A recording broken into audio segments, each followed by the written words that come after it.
Dajjal udah hadir. Mana bukti Dajjal udah hadir? Kurma bisan tidak lagi berbuah. Bila kurma bisan tidak berbuah, Dajjal dah datang. Kurma bisan sekarang sudah berkurang, tak berbuah. Lalu kemudian apa lagi? Ain Zuhar, mata air dari Ain Zuhar sudah kering. Sudah kering. Oleh sebab itu, tapi manakala dulu datang Habib Omar bin Hafiz, saya hadir majelis itu, adalah seorang bertanya, Habib, ya, Imam Mahdi dah lahir atau belum? Saya tengok Habib menjawab, sepertinya dia macam tak suka pertanyaan. Kata dia, kita tak perlu mencari-cari dia dah lahir atau belum, kampung dia di mana, dia lahir di hospital mana, dia tak perlu. Yang perlu kita siapkan adalah iman dan takwa pengetahuan kita, supaya kita jangan sampai terkecoh, supaya kita boleh membezakan mana hak, mana batil, mana betul, mana salah, mana lurus, mana bengkok, mana hitam, mana putih. Sehingga dengan istiqomahnya kita beribadah ini, kita boleh membezakan mana Al-Masih yang original, yang asli, mana Al-Masih Ad-Dajjal.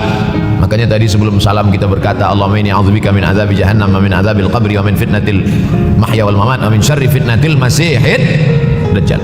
Nanti di akhir zaman itu akan banyak pembunuhan. Dulu pun banyak juga pembunuhan, tapi tak banyak sekarang. Pembunuhan di Palestin sampai sekarang tak berakhir. Dulu imam-imam masjid, imam salat tarawih dulu di Masjidil Haram, Allahumma ansuril Islam wal muslimina fi Palestin. Dulu satu aja. Selepas itu bertambah, Allahumma ansuril Islam wal muslimina fi Palestin wa Suriah. Selepas itu bertambah lagi, Allahumma ansuril Islam wal muslimina fi Palestin wa Suriah wal Yaman. Diambil dari kita, diambil dari bab zuhurul fitan. Zuhur muncul, tampak, datang. Fitan jamak dari kata fitnah. Fitnah satu, dua fitnatan, tiga fitan. Diriwayatkan dari as-sahabi al-jalil, sahabat yang mulia bernama Abdurrahman, ayahnya Sakhar, kampungnya Daus. Nama lengkapnya Abdurrahman bin Sakhar ad-Dausi. Kerana selalu membawa kucing dipanggil Abu Hurairah. Nabi memanggil dia, ya Abahir, wahai bapak kucing. Ya Abahir, wahai engkau orang yang selalu membawa kucing. Hatinya lembut tak sampai hati dia menengok ada kucing tak makan, dia bagi makan. Abu Hurairah radhiyallahu anhu. Apa kata Abu Hurairah radhiyallahu anhu? Aku mendengar Nabi SAW bersabda, di antara tanda-tanda dekatnya hari kiamat itu adalah, dalam hadis ini ada 5. Yang pertama, yataqarabuz zaman. Zaman, masa, waktu makin pendek, makin singkat, makin tak terasa. Dulu nampak budak-budak, sekarang sudah jadi mak budak-budak. Dulu nampaknya lama zaman masa ini, sekarang cepat saja. Dari pagi ke petang, petang ke pagi, pagi ke petang, petang ke pagi. Bahkan sekarang ada pula orang yang tak tahu petang, tak tahu pagi. Pagi tidur, petang tidur. Tak terasa saya ini sudah 8 kali datang ke Kuala Lumpur. Awal-awal sekali 2014, 2015, 16, 17, 18, 19, 20. Sudah kali yang ke-7. Saya datang setahun sekali saja, setiap bulan Februari. Bulan Februari datang. Rupanya dah yang ke-7 kali. Bulan Februari. Ini saya bagi tahu supaya kita semua faham. Saya datang bulan Februari, supaya tak datang balik, datang balik, datang balik, datang balik. Sekali datang dari tarikh 2 hingga 9, pusing balik. Rupanya sudah kali ke-7 ke-8 kali datang menyampaikan tazkirah. Tak terasa. Dulu saya datang kemari belajar di UKM tahun 2003. Sekarang sudah 2020, 17 tahun. Tak terasa. Yataqarabuz zaman. Tanda-tanda kiamat, fitnah akhir zaman sudah dekat adalah yataqarabuz zaman, kata Nabi SAW. Waktu tak terasa. Tak terasa. Tak terasa dah engkau dah datang. Tak terasa waktu begitu cepat, engkau sudah datang saja nak menagih hutang. Orang berhutang ni pun rupanya tak terasa juga orang datang. Yang memberi pinjaman pula terasa lama betul. Apakah beza antara 5 minit dulu dengan 5 minit sekarang? Sama. Apakah beza antara 24 hours, 24 jam dulu dengan 24 jam zaman Nabi dengan 24 jam zaman sekarang? Sama. Tak ada beza. Mataharinya sama, bulannya sama, buminya sama. Yang berkeliling mengelilingi matahari sama. Apa yang membuat berbeza? Apa yang membuat zaman itu yataqarabuz zaman? Ada hal-hal yang membuat kita sibuk. Dulu tak ada google.com, dulu tak ada Facebook, dulu tak ada Twitter, dulu tak ada BBM, dulu tak ada Instagram. Sekarang waktu habis. Bila kita tanya orang mana yang lebih lama, 5 minit atau 50 minit, semuanya sepakat mengatakan 50 minit lama, 5 minit kejap. Saya tanya 2 kali, pelajar-pelajar, penuntut-penuntut, mana yang lebih lama, 5 minit atau 50 minit? Semuanya berkata 50 minit lebih lama daripada 5 minit. Lepas lepas tu saya balik. Mana yang lebih lama? 5 minit menunggu azan maghrib bulan puasa, 50 menit status FB, Instagram. Oh, lebih lama 5 minit menunggu azan maghrib. 5 minit menunggu azan maghrib bulan puasa macam-macam mati jam. 50 menit hilang waktu tak terasa. Itu menunjukkan hadis Nabi itu, semakin saya baca hadis Nabi makin kuat keyakinan saya, makin kuat iman saya, makin hilang keraguan saya bahwa yang berbicara ini bukan manusia biasa, tapi dia dapat wahyu dari Allah. Wa ma yantiqu 'anil hawa in huwa illa wahyun yuha, melainkan wahyu dari Allah Subhanahu wa taala. Yataqarabuz zaman, masa begitu cepat berlalu tak terasa. Sebulan seperti sepekan, sepekan seperti sehari, sehari seperti sesaat. Akhirnya kita pun kehilangan waktu, habis. Saya Ustaz Abdul Samad, memang zaman ini tak terasa cepat betul. Rasa-rasa kejap dah bulan Ramadan. Tak terasa baru saja Idul Fitri dah masuk pula lagi. Masya Allah, begitu cepatnya masa berlalu. Maka jangan sampai semakin saya baca hadis ini, semakin kuat keyakinan saya bahwa Nabi Muhammad SAW mendapat wahyu dari Allah Subhanahu wa taala, semakin kuat keyakinan dan keimanan. Kenapa? Seandainya Nabi berkata zaman nanti di akhir zaman itu semakin cepat, semakin dekat, semakin berlalu tak terasa, tapi kemudian zaman yang kita lalui tak sama seperti yang dikatakan Nabi. Mungkin datang juga keraguan dalam hati, betulkah ini? Tapi ternyata 1441 tahun lampau, 1440 tahun yang lalu Nabi mengatakan, dan hari ini terbukti zaman begitu cepat berlalu. Masya Allah, tabarakallah. Hari inilah ditemukan internet, hari ini datang television, hari ini datang WhatsApp, hari ini datang yang melalaikan kita daripada Allah Subhanahu wa taala. Sehingga waktu datang sembang-sembang, cerita-cerita, tengok ini, update ini, tulis ini, tengok ini, pandang ini, habis waktu berlalu. Padahal waktu inilah yang akan ditanya oleh Allah Subhanahu wa taala. 6 kali Allah bersumpah demi waktu. Terbit fajar, wal fajri wa layalin nashr, masuk waktu subuh, was-subhi idza tanaffas, masuk waktu duha, wad-duha wal-laili idza saja, masuk waktu siang, wan-nahari idza tajalla, masuk waktu asar, wal-'asri innal insana lafi khusr, masuk waktu malam. 2 kali Allah bersumpah demi waktu malam, wal-laili idza saja, wal-laili idza yaghsha. Kenapa hadis ini yang Ustaz bahaskan? Kami nak mendengar hadis tentang Dajjal dah lahir atau belum? Dajjal udah hadir. Mana bukti Dajjal udah hadir? Kurma bisan tidak lagi berbuah. Bila kurma bisan tidak berbuah, Dajjal dah nak datang. Kurma bisan sekarang sudah berkurang, tak berbuah. Lalu kemudian apa lagi? Ain Zughar, mata air dari Ain Zughar sudah kering. Sudah kering. Oleh sebab itu, tapi manakala dulu datang Habib Umar bin Hafiz, saya hadir majlis itu, adalah seorang bertanya, Habib, ya, Imam Mahdi dah lahir atau belum? Saya tengok Habib menjawab, sepertinya dia macam tak suka pertanyaan. Kata dia, kita tak perlu mencari-cari dia dah lahir atau belum, kampung dia di mana, dia lahir di hospital mana, dia tak perlu. Yang perlu kita siapkan adalah iman dan takwa pengetahuan kita, supaya kita jangan sampai terkecoh, supaya kita boleh membezakan mana hak, mana batil, mana betul, mana salah, mana lurus, mana bengkok, mana hitam, mana putih. Sehingga dengan istiqomahnya kita beribadah ini, kita boleh membezakan mana Al-Masih yang original, yang asli, mana Al-Masih Ad-Dajjal. Makanya tadi sebelum salam kita berkata, Allahumma inni a'udzubika min adzabi jahannam wa min adzabil qabri wa min fitnatil mahya wal mamat wa min syarri fitnatil masihid dajjal. Membaca, menghafaz 10 ayat di awal surah Al-Kahfi. Siapa yang menghafaz 10 awal ayat, hadis lain mengatakan 10 akhir, 10 awal 10 akhir, elok dua-duanya. Tapi Masya Allah, tabarakallah, anak-anak kita yang pakai jubah, pakai sorban putih ini, daripada tahfiz Quran, mereka tidak hanya menghafaz 10 awal 10 ujung, dari awal sampai ujung dihafaz, 30 juzuk dihafaz. Mudah-mudahan anak-anak kita penghafaz Al-Quran. Allahumma ja'al abna'ana wa banatina min hafazil Quran wal hafizan. Jadikan anak-anak kami menjadi para penghafaz Al-Quran, ya Allah, supaya selamat dia daripada fitnah Al-Masih Ad-Dajjal. Tapi saya pilihkan hadis tentang yang 5 ini. Dengan 5 ini kalau kita amalkan, insyaallah Allah akan selamatkan kita dari fitnah akhir zaman ini. Yang pertama, manfaatkan waktu, kerana waktu di akhir zaman ini yataqarabuz zaman, kerana waktu semakin dekat tak terasa, hilang berlalu. Maka isilah waktu ini dengan ibadah. Jangan sampai ada waktu yang kosong. Duduk sejenak kosong berselawat. Allahumma salli ala sayyidina Muhammad wa ala ali sayyidina Muhammad. Allahumma salli ala sayyidina Muhammad wa ala ali sayyidina Muhammad. Sempat-sempatkan ambil wudu salat duha walau 2 rakaat. Sempat-sempatkan sebelum tidur malam salat witir 3 rakaat, supaya tidur kita sentiasa dalam wudu dan kita sempat salat witir. Andai mati kita malam itu, insyaallah mati dalam keadaan husnul khatimah. Usolli sunnatul witri 3 rakaatin lillahi ta'ala. Nanti malam jaga tidak witir lagi, hanya tahajud saja. Sempat-sempatkan salat tahajud. Elok amat sangat baik salat wudu 2 rakaat. Usolli sunnatul wudu rakaatain lillahi ta'ala. Selepas salat wudu salat sunat taubat. Usolli sunnatul taubat rakaatain lillahi ta'ala. Selepas salat sunat taubat salat sunat hajat. Usolli sunnatul hajat. Selepas itu barulah salat sunat tahajud 8 rakaat. Nak tambah lagi 10, 12, 14 elok, tak salah, karena dia tiada batasan. Adakah sahabat Nabi yang melakukan ini? Ada. Qatadah bin Nu'man dari selepas Isya sampai azan subuh. Imam Ahmad bin Ambal dari selepas Isya sampai azan subuh.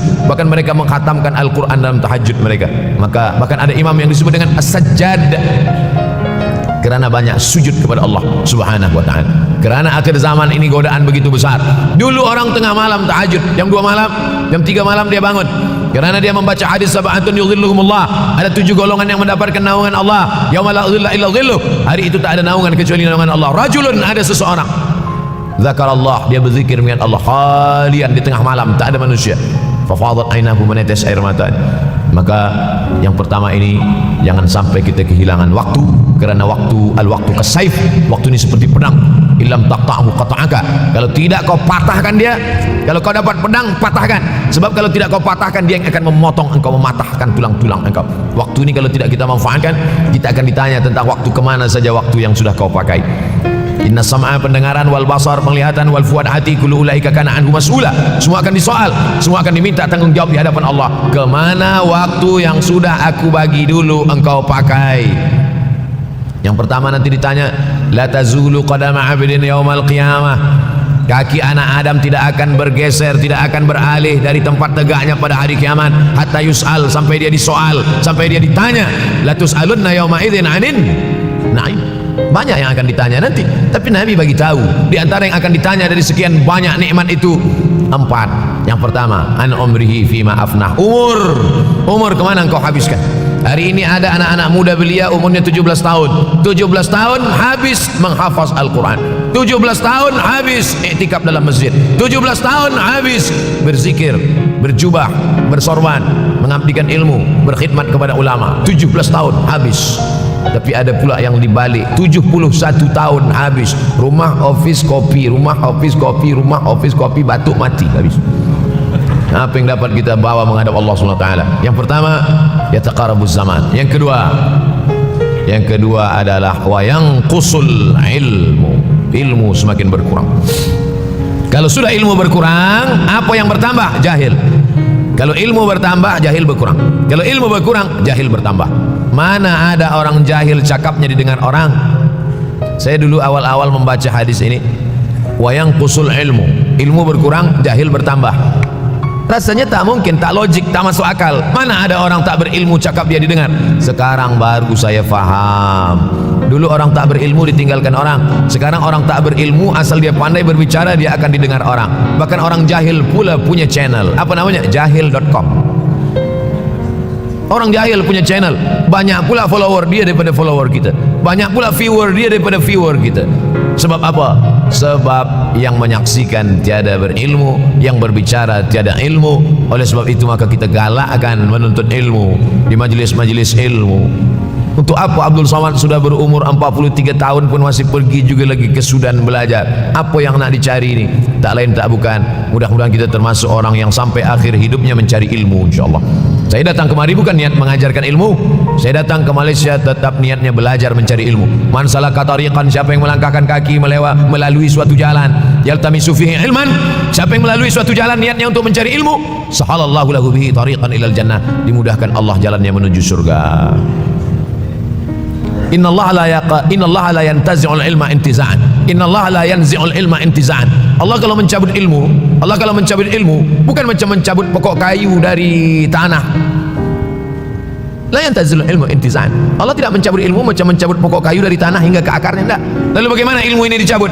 Biqabdil ulama, dengan matinya ulama maka habislah ilmu. Meninggal Imam Syafi'i berkurang ilmu, meninggal Imam Nawawi berkurang ilmu, meninggal Imam Fulan berkurang ilmu. Maka yang hadir adalah al-juhala. Yang lebih menakutkan lagi adalah al-juhala bi thawbil ulama, orang jahil dengan pakaian ulama. Abdul Somad tidak mengatakan dirinya ulama. Saya selalunya membacakan ayat Quran, membacakan hadis Nabi, menyampaikan fatwa ulama.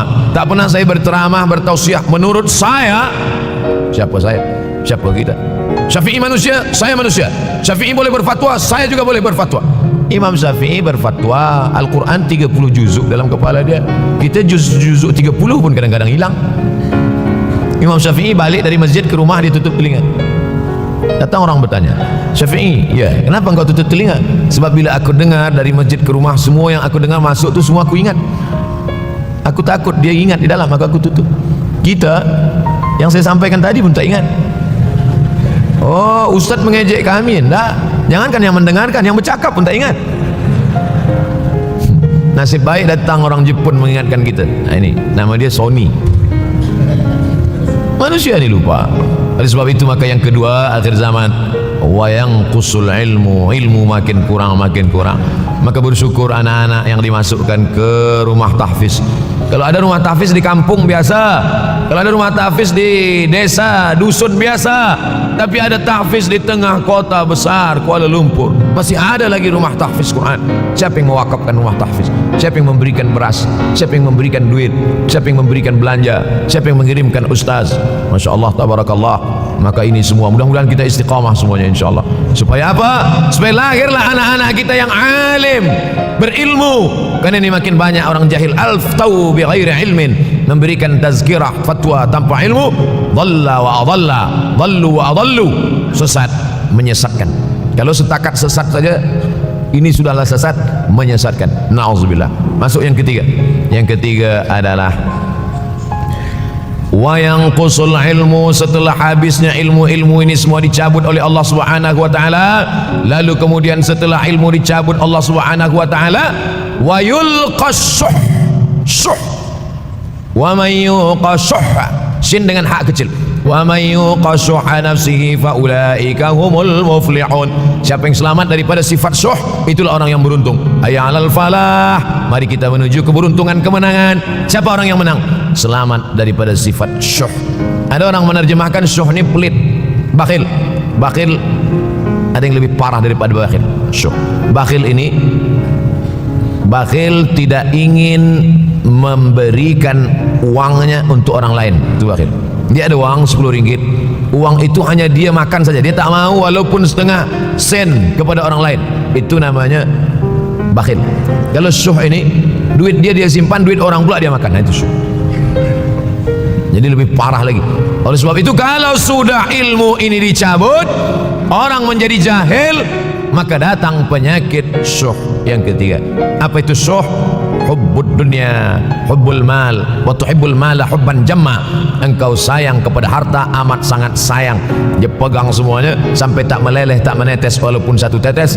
Akhirnya mereka inilah pendusta-pendusta agama. Ara'aital ladzi yukadzibu biddin, tahukah kamu siapa itu yang mendustakan agama? Fadzalikal ladzi yad'ul yatim, mereka itu yang membiarkan anak yatim. Wala yahuddu ala ta'amil miskin, dia tidak mempedulikan makanan orang miskin. Sebab apa? Bukan sebab tak ada harta, sebab syuh. Kenapa syuh? Sebab tak ada ilmu. Tak ada ilmu tentang akhirat. Dia pegang, dia simpan, mati, habis. Yang dia bawa hanyalah 1, 2, 3 helai kain kafan saja. Itulah mengapa Sultan Turki, Sultan Muhammad Al-Fatih, Sultan Abdul Hamid, coba tengok gambar Sultan Muhammad Al-Fatih, Sultan Abdul Hamid Turki dulu. Sorban dia besar-besar. Saya dulu terkejut, lama saya tengok, kenapa sorban orang Turki ini besar-besar. Lama-lama saya baca rupanya sorban orang Turki itu kain kafan. Tuan-tuan balik dari sini beli kain kafan 2 meter, ikatkan kepala, bawa semayang supaya ingat mati. Bolehkah menyiapkan kain kafan? Baca kitab Tambihul Mughtarrin, peringatan bagi orang-orang yang tertipu. Di situ ditunjukkan banyak ulama, bahkan mereka menggali tanah di dalam rumahnya. Malam-malam dia tahajud, selepas tahajud dia duduk di dalam tanah itu supaya terasa bagaimana rasanya mati. Gali tanah 2 meter, masuk ke dalam. Tapi kalau nak buat itu kita saja dengan Allah, jangan pula. Banyak juga orang sekarang udah gali tanah masuk ke dalam, streaming pula. Hai guys, nak rasakan mata? Mana boleh terasa? Kita saja masuk ke dalam, rasakan macam mana rasa. Sebab kalau cakap saja, marilah kita ingat mati, takutlah kita pada mati, kita tak tahu bagaimana rasa mati. Kalau nak merasakan bagaimana rasa mati, nanti kalau ada orang mati meninggal dunia, masuk kita ke dalam, kita sambut jenazah, kita letakkan, kita duduk, rasakan. Ketika Fatimah meninggal, Fatimah mak Sayyidina Ali meninggal, Nabi masuk ke liang lahat. Masuk Nabi ke liang lahat, Nabi berdoa di dalam. Ketika Utsman bin Maz'un meninggal, Nabi masuk ke dalam, Nabi pegang jenazah Utsman bin Maz'un, meleleh air mata Nabi, turun ke misai, turun ke janggutnya, turun menetes sampai ke bawah. Merasakan bagaimana rasanya di dalam. Dulu saya pernah berjumpa dengan seorang pemuda, telinga dia pakai anting suang, lalu kemudian saya tengok banyak tato dia. Saya tanya, macam mana cerita awak bertaubat dulu? Mak saya meninggal, Ustaz Abdul Somad. Lepas tu saya tegak di tepi kubur. Macam mana yang menolak saya dari belakang, masuk saya ke dalam. Masa masuk itulah terasa sejuk di kaki, datang rasa takut saya. Makanya kalau ada orang yang sudah kita bagi tazkirah, bagi nasihat tak juga, nanti ada orang meninggal, bawa dia agak dekat, senggolkan sikit, jatuh.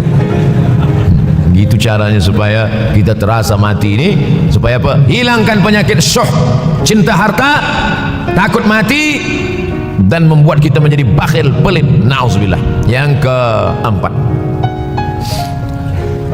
wa tazharul fitan. Ini yang terkait dengan tajuk kita yang keempat, wa tazharul fitan. Banyaklah fitnah, siksa.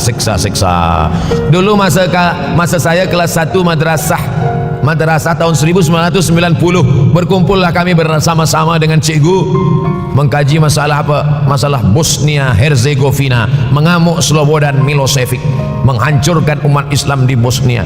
Sampai ada yang meminta fatwa kepada Syekh Yusuf Al-Qardawi, bolehkah perempuan yang